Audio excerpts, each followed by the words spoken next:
UGC net പരീക്ഷാ ക്രമക്കേടിൽ ഡൽഹിയിലെ NTA ആസ്ഥാനത്തിന് മുമ്പിൽ NSUI പ്രതിഷേധം. NTA പിരിച്ചുവിടണമെന്നും മേധാവി പ്രദീപ് ജോഷി രാജിവെക്കണമെന്നും ആവശ്യപ്പെട്ടാണ് പ്രതിഷേധിച്ചത്. ബാരിക്കേഡ് മറികടക്കാൻ ശ്രമിച്ച പ്രവർത്തകരെ പോലീസ് അറസ്റ്റ് ചെയ്ത് നീക്കി. തുടർ പ്രതിഷേധങ്ങൾക്ക് സാധ്യതയുള്ളതിനാൽ NTA ആസ്ഥാനത്തേക്ക് സുരക്ഷ വർദ്ധിപ്പിച്ചു. വൈകുന്നേരം 3 മണിക്ക് NTA ആസ്ഥാനത്ത് ഇടത് വിദ്യാർത്ഥി സംഘടനകൾ സംയുക്തമായി പ്രതിഷേധിച്ചു. തൗഫീഖ് അസ്ലം വിവരങ്ങൾ നൽകും. തൗഫീഖ്, പ്രതിഷേധം കനക്കുന്നുണ്ട്. ഇന്നിപ്പോൾ വൈകിട്ട് ഇടത് സംഘടനകളുടെ നേതൃത്വത്തിലും പ്രതിഷേധം നടക്കുന്നുണ്ട്. NSUIയുടെ പ്രതിഷേധം പൂർത്തിയായിട്ടുണ്ടോ? എന്താണ് അവിടെ സംഭവിക്കുന്നത്?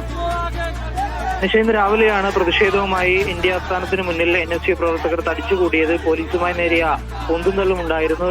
ഈ NTA ചെയർമാൻ രാജിവെക്കണമെന്നാണ് പ്രധാനപ്പെട്ട ആവശ്യം. അതോടൊപ്പം തന്നെ NTA പിരിച്ചുവിടണമെന്ന് നിരന്തരമായി വിദ്യാർത്ഥി സംഘടനകൾ ആവശ്യപ്പെടുന്നുണ്ട്. എന്നാൽ അത്തരമൊരു നടപടിയിലേക്ക് കേന്ദ്ര സർക്കാർ ഇതുവരെയും പോയിട്ടില്ല. തുടർച്ചയായി മത്സര പരീക്ഷകളുടെ ചോദ്യപേപ്പറുകൾ ചോരുകയും വലിയ രീതിയിലുള്ള ക്രമക്കേടുകളും തെറ്റുകളുമെല്ലാം കടന്നുകൂടുന്ന ഒരു സാഹചര്യമാണ് നിലവിലുണ്ടാവുന്നത്. ഇതിന്റെ പൂർണ്ണ ഉത്തരവാദിത്തം നാഷണൽ ടെസ്റ്റിംഗ് ഏജൻസിക്കും സർക്കാരിനുമാണ്. ഇതിൽ നിന്ന് ഒഴിഞ്ഞു മാറാൻ ഇവർക്ക് സാധിക്കില്ല. അതുകൊണ്ട് ഇന്ത്യയെ എത്രയും വേഗം പിരിച്ചുവിട്ടുകൊണ്ട് പുതിയൊരു സംവിധാനം ഇതിനായി തയ്യാറാക്കണമെന്നാണ് ഇപ്പോൾ വിദ്യാർത്ഥി സംഘടനകൾ ആവശ്യപ്പെട്ടിരിക്കുന്നത്. NSUവിന്റെ പ്രതിഷേധം ഇപ്പോൾ അവസാനിച്ചിട്ടുണ്ട്. വിദ്യാർത്ഥികളെ പോലീസ് കസ്റ്റഡിയിലെടുത്ത് നീക്കുകയായിരുന്നു. വൈകുന്നേരത്തോടുകൂടി ഏകദേശം ഒരു 3 മണിക്ക് ശേഷം ഇടത് വിദ്യാർത്ഥി സംഘടനകളുടെ നേതൃത്വത്തിൽ പ്രതിഷേധം നടത്താനായി തീരുമാനിച്ചിട്ടുണ്ട്. ICയുടെയും SFIയുടെയും ഒക്കെ വിദ്യാർത്ഥി സംഘടനകളായിരിക്കും പ്രതിഷേധവുമായി 3 മണിക്ക് ശേഷം NTA ഓഫീസിന് മുന്നിൽ എത്തുക.